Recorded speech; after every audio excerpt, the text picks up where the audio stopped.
Bonjour à tous, très content de vous retrouver aujourd'hui dans cette vidéo dans laquelle on va voir le top 3 des sites pour trouver un stage autre que LinkedIn. Puisqu'en effet, l'idéal, c'est de rechercher aussi sur d'autres supports, parce que parfois il y a des annonces qui ne sont pas forcément postées sur LinkedIn. Alors même si moi, comme je te dis, LinkedIn, ça reste mon outil préféré, il y a quand même quelques sites qui viennent concurrencer LinkedIn très sérieusement. Tu vois, mon second site préféré pour ma recherche de stage, ou même de premier job, c'est Job Teaser en fait. Job Teaser, tu vas souvent l'avoir grâce à ton école de commerce.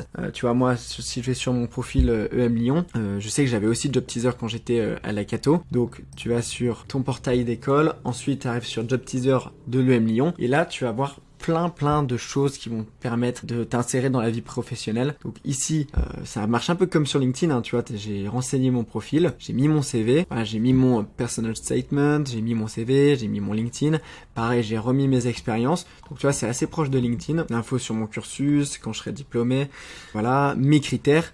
Je suis à la recherche de stage, soit d'un VIE, soit d'un VIA ou d'un graduate programme, et je suis à l'écoute d'opportunités. Une fois qu'on a renseigné tout ça, notre profil et ce qu'on cherche, on va pouvoir aller dans les offres. Et alors tu vois ici, j'ai accès à 2726 offres d'entreprises. Tu vois, on a KPMG, on a Chanel, Duracell, bref, on a accès à beaucoup d'offres, et ce qui est super intéressant, tu vois, c'est que les 2700 offres, elles sont déjà qualifiées, puisque ça a pris en compte ce que j'avais mis dans mon profil avant, à savoir tout ce qui est stage, VIE et graduate programme. Ensuite, j'ai plus qu'à chercher mon stage, je sais pas, j'ai même pas besoin de mes stages du coup vu que je l'ai mis, plus qu'à renseigner ce que je recherche, ici admettons marketing digital, et tu as toutes les propositions de stages, de VIE, de graduate programme en marketing digital.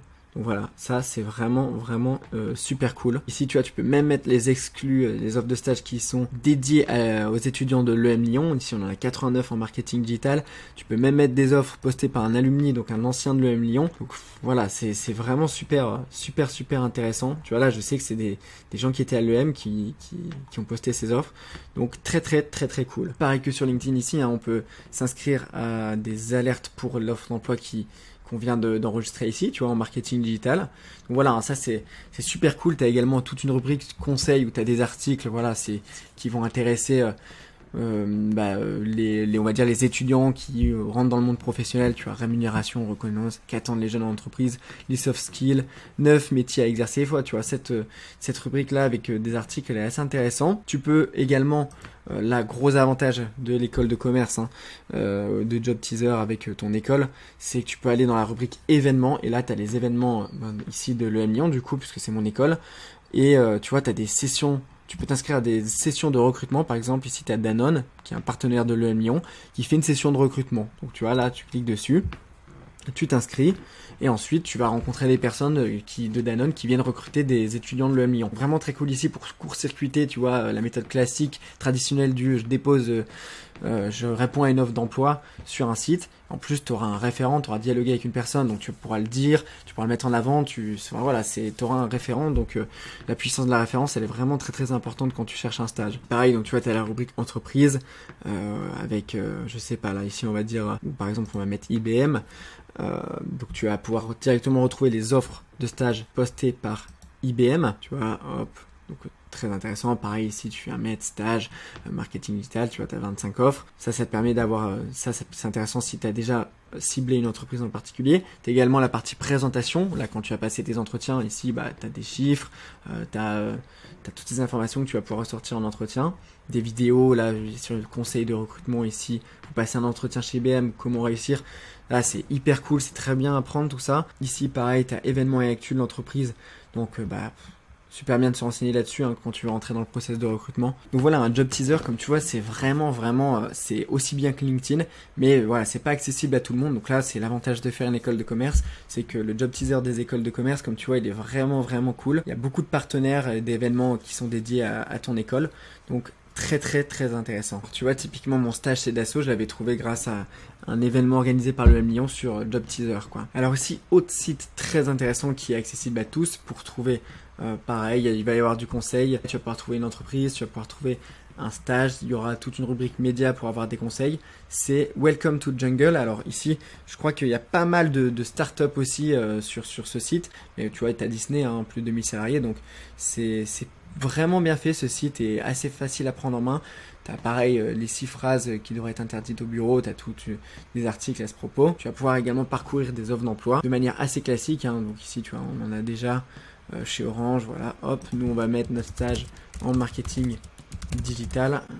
En France, contrat, on est à la recherche d'un stage. Donc voilà, ici tu vas avoir les stages en marketing digital. Donc voilà, très bon site, je te le recommande vraiment. Ensuite, ici, on a vraiment un des premiers sites. J'ai trouvé mon premier stage en licence là-dessus. Donc tu as beaucoup d'offres postées sur ce site, Indeed. Par contre, il est vraiment, moi je trouve que, en termes de design, par contre, je trouve qu'il fait un peu peur, tu vois. Mais voilà, très facile. Tu peux mettre ton CV ici directement. Tu tapes ta recherche, voilà, un stage. Ici, on va mettre en communication pour changer. Allez, à Paris. Ici, tu vas encore avoir différents filtres, hein. Alors ici, on a un stage à 1 200 € par mois pour un site de rencontre Adopte un mec. Hop, admettons que l'on souhaite postuler ici, on a toutes les infos. Candidature simplifiée. Donc ici, derrière, tu vas devoir rentrer ton adresse mail et puis tu vas pouvoir directement télécharger ton CV. Voilà, aussi intéressant Indeed parce que tu as pas mal d'annonces qui sont postées sur ce site. Alors tu vois ici, Glassdoor, j'ai jamais utilisé, mais je sais que c'est un très bon site. Il est connu notamment parce qu'il fait pas mal d'échantillonnage sur tout ce qui est salaire. Donc quand tu veux des infos sur un certain métier, c'est plutôt précis, les gens peuvent venir renseigner leur salaire et c'est vraiment, ils ont une bonne base de données. Donc par exemple, si tu as tapé stage développeur chez IBM, et bah tu as trouvé X personnes, je sais pas, 7-8 personnes qui mettent leur salaire de développeur chez IBM. Ici, comme tu vois, d'abord il faut créer un compte, c'est pas directement accessible. Allez, donc tu vois ici, je savais pas, mais c'est intéressant, c'est comme ça qu'ils recrutent, qu'ils ont toutes leurs informations. C'est pour utiliser Glassdoor, tu dois mettre ton dernier salaire. Et après pareil, hein, tu vois, c'est un site assez classique. Ici tu vas pouvoir avoir des offres de stage pas loin de ton lieu. Tu vas surtout pouvoir, comme d'habitude, chercher ton emploi, avoir des informations aussi sur les entreprises, les salaires. Là, c'est là où vraiment grosse différence avec les autres sites. Ces informations sur le salaire qui sont plutôt précises et te mettre un indice de confiance en fonction du nombre de personnes qui ont répondu. Et autre chose intéressante, c'est que tu as les questions d'entretien qui ont été posées. Donc si tu as un stage par exemple, je sais pas, pour IBM, on va reprendre, tu vas pouvoir découvrir les questions des personnes vont mettre des questions qui leur ont été posées. Après c'est assez, je trouve que ça a vraiment ses limites ça, puisque les gens viennent mettre leurs questions comme ça vite fait, alors qu'ils n'ont pas postulé du tout sur les mêmes postes. Donc c'est un peu la limite de ça. Voilà, hein, pour ce qui est des alternatives à LinkedIn pour trouver un stage. Numéro 1, c'est Job Teaser, clairement. Ensuite, tu vas avoir Indeed, Welcome to Jungle et Glassdoor qui vont être très intéressants. Alors maintenant, c'est cool, tu vois, d'avoir des endroits comme ça où chercher ces offres de stage. Mais en réalité, le problème quand tu cherches un stage, c'est pas de trouver les sites qui vont te permettre de postuler. Le vrai problème, c'est que tu vas envoyer tes CV, tu vas envoyer tes candidatures et tu vas pas forcément recevoir les retours des entreprises que t'espérais. Tu vas recevoir très peu de réponses, quoi. Mais en réalité, ça, c'est pas très étonnant. Parce qu'aujourd'hui, candidater comme ça en déposant ton CV ou ta lettre de motivation pour trouver un stage ou un emploi, ça marche pas. Et là, tu peux regarder les études qui ont été menées à ce sujet. Là, on est sur une étude de l'INSEE et tu vois, dans 7 cas sur 10, c'est les relations qui ont permis aux salariés de trouver leurs emplois. Et ça, t'as plein d'autres articles, je t'en mets un rapidement ici. Tu vois ici pourquoi vous ne trouvez pas un emploi en regardant les annonces. Tu peux regarder, mais en France, seuls 7% des recrutements sont des réponses à des offres. Donc là, clairement, on comprend que c'est bien beau d'avoir tous ces sites-là, mais ça va pas être optimal pour trouver un stage ou un emploi. Alors de plus, qu'on avait vu aussi justement avec les consultants en carrière à l'EM, c'est que 2/3 des emplois pourvus ne sont même pas à un moment donné postés sur un site comme LinkedIn ou Welcome to the Jungle. Aujourd'hui, tu ne dois pas postuler comme tout le monde. Tu ne dois pas envoyer une lettre de motivation et un CV sur une offre de stage. Ça ne marchera pas. Tu ne vas pas l'avoir comme ça. Tu vois, moi, s'il y a bien un truc que j'ai appris là, j'en suis à mon 6e stage. Alors j'ai fait des stages dans les entreprises du CAC 40 comme Dassault Systèmes. J'en ai fait en Allemagne, à Munich, pareil dans des entreprises cotées en bourse telles qu'Allianz, ici plus précisément dans le domaine du conseil qui est quand même très exigeant. Là tu vois actuellement j'ai le choix entre un stage en gestion de portefeuille chez Danone ou en tant que consultant au Luxembourg chez Deloitte. Alors Deloitte c'est tout simplement un des plus gros cabinets parmi les Big Four en fait, t'as KPMG, PwC, Deloitte et je sais plus quel est le dernier. Et Deloitte tu vois c'est tout simplement le leader des Big Four, à savoir les plus gros cabinets dans le domaine de l'audit et de la finance. Mais tout ça pour te dire que voilà, ce que j'ai appris là au bout de ma 6e recherche de stage, c'est que c'est vraiment la combinaison des deux méthodes qui font que tu vas trouver un stage. Alors la première, c'est la méthode réseau. Alors attention, la méthode réseau, c'est pas avoir son père ou sa mère ou son oncle ou son parrain, ce que tu veux, qui travaille dans l'entreprise où tu vas faire ton stage. Non, ça en réalité, il y a combien de personnes qui connaissent suffisamment bien une personne pour les placer directement dans l'entreprise où ils veulent réellement travailler. En plus, peut-être qu'à l'heure actuelle, comme moi, t'avais pas de réseau. Tu vois, au début, le réseau, il dépend juste majoritairement de tes parents. Et donc, c'est à toi de venir créer ton propre réseau. Et tu vois, pour ça, aujourd'hui, on a des super outils comme LinkedIn, mais pas que. Donc ça, c'est la première chose qu'on va venir aborder, hein, la méthode réseau. Ultra pratique ça pour court-circuiter les étapes du screening du CV où voilà, t'aurais répondu à une offre de stage sur LinkedIn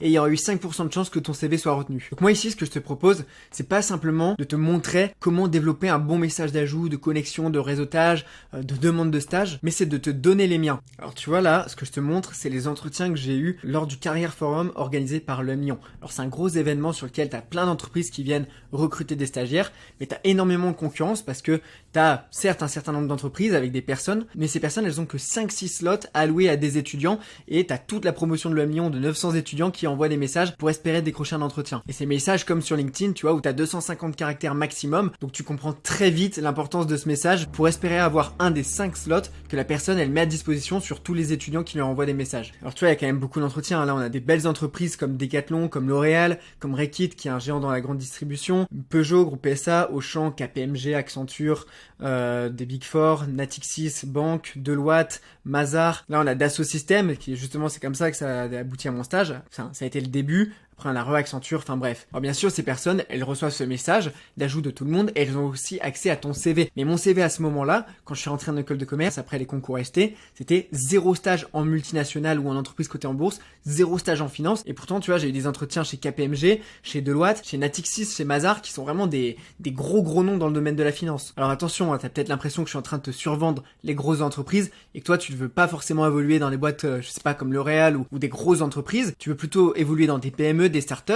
Mais alors là, je vais te donner un conseil, parce que moi aussi, c'est aussi mon cas. Mais quand t'es en école, le but, c'est vraiment de te construire un CV hyper solide. Et l'avantage d'effectuer ces stages dans des grosses boîtes, c'est que ça va être valorisé partout, par les PME, les TPE, les startups. Alors que l'inverse n'est pas le cas. Tu fais tes stages en startup, derrière, quand tu vas intégrer des grosses entreprises, ça va malheureusement pas être autant valorisé. Et ce que je trouve à titre personnel, vraiment nimp. Tu vois, tu peux faire des stages en startup où justement, on te confie plein de missions. Mais voilà, quand on fait le tri des CV, ça c'est les trucs qu'on verra justement, il y a les noms, les noms ça joue quoi. Tout ça pour te dire qu'on va aller travailler cette méthode réseau, on va aller travailler ces messages et ça à partir de cas concrets, à partir de mes 6 recherches de stage. J'ai eu plein d'échanges sur LinkedIn avec plein de personnes, que ce soit pour des simples connexions ou alors pour leur demander une requête, fixer des entretiens, avoir des appels, faire passer des CV, obtenir des recommandations. Voilà, je te faisais trier en 6 types de messages. Là, j'ai repris toutes mes conversations et j'ai analysé tous les échanges et j'ai vu les messages qui ont marché et les messages qui n'ont pas marché. J'ai mis tous les messages qui ont marché sur un document Word et ça, je vais te le donner. Tu vois, par exemple, typiquement, pourquoi ce message alors que j'avais eu une bonne approche, la personne m'avait dit oui, je suis ravi de discuter avec toi. Pourquoi derrière, quand je vois ce message, ça a pas marché et ça m'a laissé en vue et ça sur plusieurs contacts. On va comprendre toutes ces erreurs, on va comprendre pourquoi et surtout les messages qui derrière ont fonctionné puisque je me suis amélioré, je vais te les donner. Bon alors bien évidemment, qui dit recherche de stage dit préparation des incontournables, vraiment du socle de tout, tes documents de candidature. Ton CV, ton LinkedIn, ta lettre de motivation, parce que comme je te disais, la méthode réseau, à elle seule, elle va pas suffire. Elle va te permettre de court-circuiter les étapes, d'obtenir des stages que tu n'auras jamais eu, mais elle seule, elle suffira pas. C'est le cumul de ces deux méthodes qui va faire que tu vas trouver un stage. Donc bien évidemment ici, on va voir tous les points clés sur le CV, on va descendre partie par partie de l'en-tête jusqu'au bas de CV, le centre des intérêts, on va voir tous les tips, les erreurs à éviter. Tu vois, je vais te donner un exemple concret, c'est que j'ai encore des étudiants qui m'envoient leur CV avec en haut dans l'en-tête à la recherche d'un stage de 6 mois dans le domaine du marketing digital à compter du mois de juillet 2022 par exemple. Mais ça, tu vois, c'est le genre d'erreur, c'est plus possible en fait. Certes, tu te dis c'est des petits détails, tu vois, mais quand tu postules sur des stages hyper sélectifs, hyper demandés dans des belles offres d'annonces, la sélectivité, c'est plus comme une école de commerce où ils prennent 500 candidats. Là, c'est une personne. Donc on laisse vraiment rien au hasard quand on postule sur des grosses offres. Là aussi, hyper important, on va aborder la question des algorithmes, parce qu'aujourd'hui, si tu postules sur des grosses annonces vraiment très demandées, c'est plus une personne qui va faire le tri des CV. Voilà, dans les boîtes du CAC 40 par exemple, il y a de très très fortes chances que ton CV il soit remis à un algorithme et que ce soit les algorithmes qui fassent le tri. C'est ce qu'on appelle le screening des CV. Et là, si tu connais pas le fonctionnement, que tu sais pas exactement comment faire pour passer ces algorithmes, les trucs à absolument pas faire, les trucs à faire, voilà, c'est dommage. Alors également, je vais venir te donner mon template, mon CV en anglais, mon CV en français. Comme ça, toi, tu pourras te baser là-dessus pour reprendre exactement le modèle, compléter avec tes expériences. Et puis, une fois que tu as fait tout ça, que tu as fait ton propre CV, ce que je te propose, c'est que tu me l'envoies. Moi, je te fais une vidéo personnalisée comme ça, avec ma tête en bas, je commande ton CV. Et comme ça, on s'assure que tout est impeccable. Bon, alors ce travail-là, on va aussi le faire avec la lettre de motivation, hein. Je vais te donner mes lettres de motivation en anglais et en français qui sont passées dans les plus gros cabinets de finance alors que j'avais aucune expérience dans le domaine. Je vais te donner également un modèle de rédaction à suivre si tu veux suivre ton propre chemin. Je vais te donner tous les points clés à suivre sur la forme, le style, le fond. Voilà, comment faire une bonne lettre de motivation sans même avoir les expériences dans le secteur qu'on vise. On va aborder également la question de la personnalisation, hein. Est-ce qu'il faut personnaliser? Quand? Comment, qu'est-ce qu'on change? Là, je vais t'illustrer ça avec un cas concret, hein, en te montrant comment moi je faisais. Et puis enfin, une fois que tu auras fait ta lettre de motivation, pareil, ce que je te propose, c'est qu'une fois que tu as terminé, tu m'envoies ta lettre de motivation et je te fais une vidéo personnalisée où voilà, on s'assure que ta lettre de motivation, elle va venir cocher tous les critères qui font que tu vas réussir à trouver ton stage. Alors tu vois, hein, ma lettre de motivation en anglais, c'est pas la même qu'en français, c'est pas une simple traduction. Elle est vraiment passée dans les entreprises les plus sélectives au monde, hein. Je sais pas si tu connais Bain & Company, mais c'est ce qu'on appelle le MBB. C'est vraiment les entreprises les plus sélectives en conseil en stratégie, c'est McKinsey, c'est le BCG. Voilà, à un moment donné, si tu parviens à passer dans les process de recrutement sans avoir de contact, ce qui était mon cas, hein, c'est voilà que tu t'y es pris dans la bonne manière pour préparer tes documents. Pareil pour le cas consulting, hein. Bon, ça parle très certainement aux personnes qui veulent bosser à la défense. Mais voilà, hein, tout ça pour te dire que je vais te donner cette lettre de motivation. Ensuite également, on va passer sur LinkedIn, hein. On va voir toutes les choses à mettre en place sur LinkedIn. Et là, on va pas parler des conseils bateaux, hein. On va vraiment se concentrer sur les options avancées, les trucs auxquels tu n'aurais pas pensé et que vraiment seul 1% des personnes qui savent vraiment utiliser LinkedIn mettent en place. Pareil, une fois ici qu'on aura vu tous ces points-là, tu vas pouvoir avancer sur ton profil LinkedIn. Ce que je te propose, c'est que tu m'envoies pareil ton lien et moi je te fais une vidéo où voilà, on s'assure encore une fois que tout est impeccable. Alors ensuite, comment est-ce qu'on va faire pour, voilà, une fois qu'on aura décroché nos entretiens, pour se préparer? Alors là, ce que j'ai fait, c'est que bon, tu vois, j'ai eu énormément d'entretiens de stage, franchement, je les compte même plus. Et ce que j'ai fait là-dessus, c'est que j'ai rassemblé les 35 questions qu'on m'avait réellement posées et qui revenaient vraiment partout, quel que soit le secteur ou l'entreprise dans laquelle tu postules. Alors là, tu vas dire, bon, comment il se rappelle de toutes les questions qu'on lui a posées? Et je vais te montrer un petit secret, tu vois, et ce que je t'invite à faire aussi, c'est que tout simplement, voilà, j'ai passé plusieurs entretiens chaque année, hein, notamment sur une période Covid, et beaucoup d'entretiens au téléphone. Alors bien évidemment, j'enregistre pas la personne, hein, ça c'est totalement interdit. Je suis au téléphone, j'enregistre moi mes réponses pour pouvoir retravailler derrière, noter les questions, comment améliorer mes réponses, et je sais exactement les questions que la personne m'a posées en fonction de ma réponse. Donc voilà, hein, cette liste des 35 questions à préparer absolument, hein, peu importe dans quoi tu postules. J'ai pas mis les questions qui m'avaient été posées du fait de mon parcours, hein, parce que ça évidemment, elles vont pas t'être posées, hein. Mais je peux te garantir que voilà, hein, je vais t'envoyer ce document Word, prépare tes réponses sur toutes ces questions, et tu peux être sûr qu'à chaque fois, t'en auras 5-6 dans tes entretiens qui vont tomber, et ça va t'éviter de te faire surprendre. Moi, ça m'est arrivé une paire de fois, hein. Le mec te pose une question, waouh, t'es un peu surpris, tu vois. Et là, t'es en train de te dire, ok, qu'est-ce que je vais répondre à ça, tu vois. Donc ça va vraiment être le but. Tu seras prêt et tu vas répondre parfaitement à cette réponse. Ensuite, ce que je vais également t'envoyer, c'est mon tableau Excel de suivi et de traçabilité de mes candidatures. Alors ça, c'est hyper important, hein, parce que moi, je me rappelle en L1, L2, quand je postulais sur mes premiers stages, j'en envoyais partout. On m'appelait, je savais même plus, des fois, je me rappelais plus de l'entreprise, du poste auquel j'avais précisément postulé. C'est hyper important de mettre en place ce tableau de suivi de tes candidatures, à savoir que tu puisses très vite retomber sur le lien de l'annonce, le nom de l'entreprise, l'intitulé, les documents à rassembler, ceux que tu as envoyés, ça c'est indispensable. Et enfin, on termine par un cas pratique, hein, sur comment voilà, moi j'ai pas des grandes entreprises, j'ai pas forcément de très bons stages, j'ai pas l'expérience qu'il me faut pour postuler alors qu'on en demande. On va voir également à partir du même parcours, comment est-ce que tu peux tourner ton CV pour qu'il passe dans n'importe quel secteur, que ce soit les ressources humaines, la communication ou la finance. Je vais te montrer très clairement les différences entre mon CV en marketing et mon CV en finance quand j'étais en 4e année. Et finance, encore une fois, j'avais aucune expérience et pourtant il est passé dans les plus gros cabinets. Donc voilà, comment est-ce qu'on va faire pour rentrer dans les process des entreprises qui nous plaisent, bien qu'on n'ait pas forcément les expériences requises. Ou alors tu l'auras bien compris, hein, là, vraiment la force de ce programme, c'est qu'on va pas se limiter à de la théorie, on va pas se limiter à donner des informations. Bien sûr, on va le faire, on va avoir tous les points clés, mais on va aller plus loin, on va aller sur LinkedIn, on va regarder des vrais échanges. Enfin bref, j'ai vraiment voulu faire un truc très pro pour être totalement transparent avec toi. J'ai passé en fait le temps de mon mémoire à bosser là-dessus. Là, je suis un peu dans la merde. Voilà, j'ai vraiment cherché à faire un truc synthétique. Ça tient en une vidéo de 1 heure plus la vidéo. Bon, moi, ça va me prendre à peu près 1 heure de te faire la vidéo revue de ton LinkedIn, ton CV, ta lettre de motivation. Mais toi, ça devrait être une vidéo d'une demi-heure que tu vas recevoir, une vidéo personnalisée. Et puis tous les documents, hein, les messages d'ajout, de contact, de demande de rendez-vous, mes CV, mes lettres de motivation, des modèles à suivre de lettres de recommandation, les miennes en anglais, en français, pareil pour le CV, les 35 questions d'entretien, enfin bref. Moi, j'ai quand même vraiment hésité à mettre tout ce qui était, voilà, parce que ça, tu vas voir, c'est vraiment, tu passes là dans une barrière très perso, hein. Je te montre tous les trucs, donc c'est vraiment du domaine du personnel, et j'ai vraiment hésité à le mettre, et tant mieux s'il y a très peu de personnes qui voient ça. Et donc voilà, si t'es intéressé, bah écoute, je t'invite à checker en description, tu auras toutes les informations, et moi je te dis à très bientôt, et bon courage pour ta recherche de stage.